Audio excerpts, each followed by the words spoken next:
आए 2 दिन आरती कर दी, आए 1 दिन बैसाखी का मेला कर दिया। भाई जिसके लिए हमने इतने पैसे खर्च किए, 500 करोड़ का ये प्रोजेक्ट है, 250 करोड़ खर्च हो चुका है, वो लेक कहाँ है? वो लेक है ही नहीं। स्मार्ट सिटी का और जम्मू म्युनिसिपल कॉर्पोरेशन ये इवेंट्स को ऑर्गेनाइज नहीं कर सकते। इवेंट ऑर्गेनाइज करने के लिए टूरिज्म डिपार्टमेंट है, लेकिन इन्होंने पैसे कैसे खर्च किए इस पे?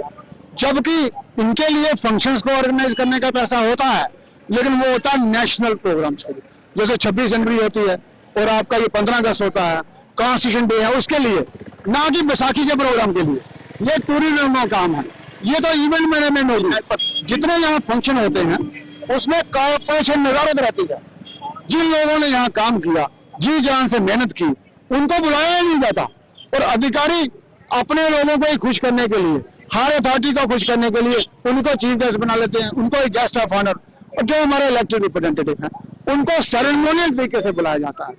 पॉलिटिकल अथॉरिटी डाइल्यूट हो गई है और जो अधिकारी हैं वो मनमानी कर रहे हैं और अपने मनमाने तरीके से काम करते हैं, मनमाने तरीके से इवेंट ऑर्गेनाइज करते हैं। सरकारी पैसा, आम आदमी का पैसा आप ऐसे योजनाओं पे कैसे लगा सकते हैं?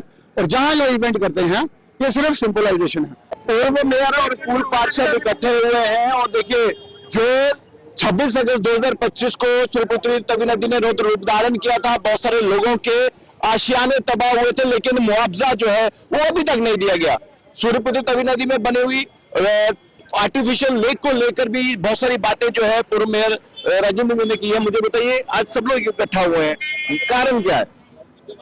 सभी पार्षदगण जो हैं वो चिंतित हैं कि इन्होंने इतनी जी जान से मेहनत करी और 2019 के बाद इस रिवर फ्रंट का कायाकल्प हुआ और उस कायाकल्प में इन सब ने इतना योगदान दिया और आज उसकी लेक नजारत है, जबकि ये 1980 में प्रोजेक्ट को कंसीव किया गया था और आज 2026 हो गया है। बैरेज बन गए हैं और उसके बावजूद भी लेक नहीं है। तो ये पर्यटन का अभाव जम्मू में लाया जा रहा है, ये डेलिबरेटली लाया जा रहा है। जब अगर यहाँ लेक बनती है, बोटिंग होती है और बाकी चीजें सारी डेवलप होती हैं, 50,000 करोड़ रुपए की इकोनॉमी सिर्फ इसी प्रोजेक्ट से हमारी रिवाइव हो सकती है। और आप देखें, जो भारत सरकार हमें जम्मू कश्मीर की सरकार को पैसे देती है साल के, वो 43,000 करोड़ है। तो 50,000 करोड़ की इकोनॉमी को हम नजरअंदाज कर रहे हैं।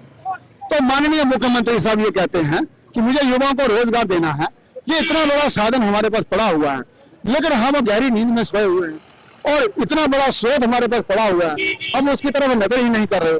तो हम ये सभी माननीय पार्षद चाहते हैं कि ये लेक का जो प्रोजेक्ट है इसको चालू किया जाए, इसको प्रोसेस में लाया जाए, इसको इनिशियलाइज किया जाए, ताकि युवाओं को रोजगार मिले, जम्मू की इकोनॉमी बढ़े और साथ में जिन लोगों के घर में फ्लड का पानी हुआ था उनको मुआवजा मिले। आज तक मुआवजा नहीं मिला।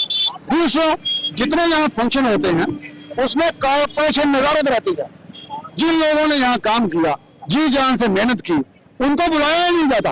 और अधिकारी अपने लोगों को ही खुश करने के लिए, हर अथॉरिटी को खुश करने के लिए उनको चीफ गेस्ट बना लेते हैं, उनको एक गेस्ट ऑफ ऑनर, और जो हमारे इलेक्टेड रिप्रेजेंटेटिव हैं उनको सेरेमोनियल तरीके से बुलाया जाता है। जबकि ये प्रोग्राम इलेक्टेड रिप्रेजेंटेटिव ने तय करना है और ब्यूरोक्रेसी ने उसको इम्प्लीमेंट करना है। यहाँ ब्यूरोक्रेसी तय कर रही है और उनको बुला रहे हैं, ये तो डेमोक्रेसी का उल्टा हो गया। कमियां किन में है? कमियां ये हमारे सिस्टम में है।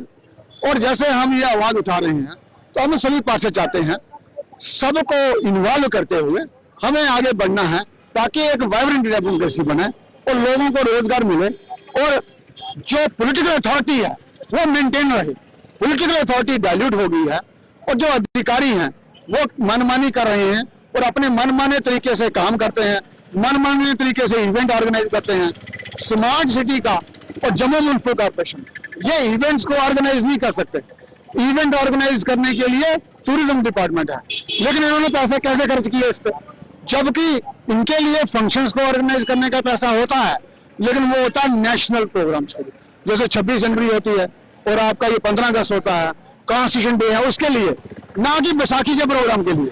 ये टूरिज्म का काम है, ये तो इवेंट मैनेजमेंट होगी, पता भी नहीं होगा इनको। और अगर डिपार्टमेंट जो है वो हमारे इवेंट मैनेजमेंट करने लगे, जिनके बैसाखी का प्रोग्राम ऑर्गेनाइज करने लगे हैं, कहीं दंगल ऑर्गेनाइज करने लगे, तो फिर वो क्या रहा? वो तो सिस्टम ही फेल हो गया फिर सारा। ये इलेक्टेड रिप्रेजेंटेटिव्स का काम है, उन्होंने ये आज चीजें ऑर्गेनाइज करनी है with the participation of a public. इसके लिए संस्थाएं होती हैं, वो इनको ऑर्गेनाइज करती है। सरकारी पैसा, आम आदमी का पैसा आप ऐसे योजनाओं पे कैसे लगा सकते हैं? और जहां जो इवेंट करते हैं ये सिर्फ सिंपलाइजेशन है। आए 2 दिन आरती कर दी, आए 1 दिन बैसाखी का मेला कर दिया। भाई जिसके लिए हमने इतने पैसे खर्च किए, 500 करोड़ का ये प्रोजेक्ट है, 250 करोड़ खर्च हो चुका है, वो लेट कहाँ है? वो लेट है ही नहीं। तो जम्मू वाले कब तक इंतजार करेंगे? और युवाओं को रोजगार कहां से मिलेगा? यही तो स्रोत है। हमारी बिगेस्ट इकोनॉमी क्या है? टूरिज्म। तो उसके प्रति हम अगर संवेदनशील नहीं है तो किसके प्रति हम? आप मेयर भी रहे हैं जम्मू सिटी के, ये जो एरिया है, ये यहाँ पर जितने भी घर बसे हुए हैं, ये कह रहे हैं कि जब पानी रोका जाता है और जो नाले हैं उनका पानी वापस रिवर्ट मारता है तो फिर घरों में पानी आता है। तो ये समस्या आप कैसे समाधान आपके हिसाब से, क्योंकि आप सब चीजें जानते हैं? देखिए ये क्या है कि जब वाटर लेवल रेज होता है तो वो बैक फ्लो करेगा। ये अभी इंजीनियरिंग का काम है, यही इनको देखना चाहिए कि जहां जहां ये ऐसे मैन होल्स हैं, ऐसे ऐसे आउटलेट्स हैं, वहां एक आजकल तो हर चीज की टेक्नोलॉजी है। आपने देखा होगा कि चाइना ने तो समुद्र के नीचे से टनल निकाल दिया, तो हर चीज संभव है। तो जो हमारे ये टेक्निकल एक्सपर्ट्स हैं उनको ये देखना चाहिए कि पानी रिवर्स ना हो। और काम क्या है स्मार्ट सिटी लिमिटेड, वो हमने किस लिए बनाई? वो हमने एक कंपनी बनाई, उसका सीईओ, उसका डायरेक्टर बनाए, उसका चेयरमैन बनाया, डिवकॉम उसके चेयरमैन है। उनको ये देखना चाहिए और संज्ञान लेना चाहिए कि लोगों के घरों में पानी नहीं जाए, ये उनका काम है। ये अगर उन्होंने ये नहीं देखा, यही तो है डिरेलिक्शन ऑफ ड्यूटी। आपको मालूम होगा जब मैं मेयर था तो नाले सीधे उसमें घुस रहे थे, फिर हमने एक प्रोजेक्ट बनाया अब 34 करोड़ का, और नाले उसमें अभी चैनलाइज होंगे। इसी प्रकार से इसको भी देखना चाहिए। चलिए शुक्रिया। तो देखिए पूर्व मेयर और पूर्व जितने भी पार्षद हैं वो सब इकट्ठा होकर अपनी अपनी मांगों को लेकर सूर्यपुत्री तवी नदी में आए। जो इन्होंने कहा, आपको क्या लगता है? अपनी राय जरूर कमेंट बॉक्स में रखिएगा। देखते रहिए जेके मीडिया। धन्यवाद। जय।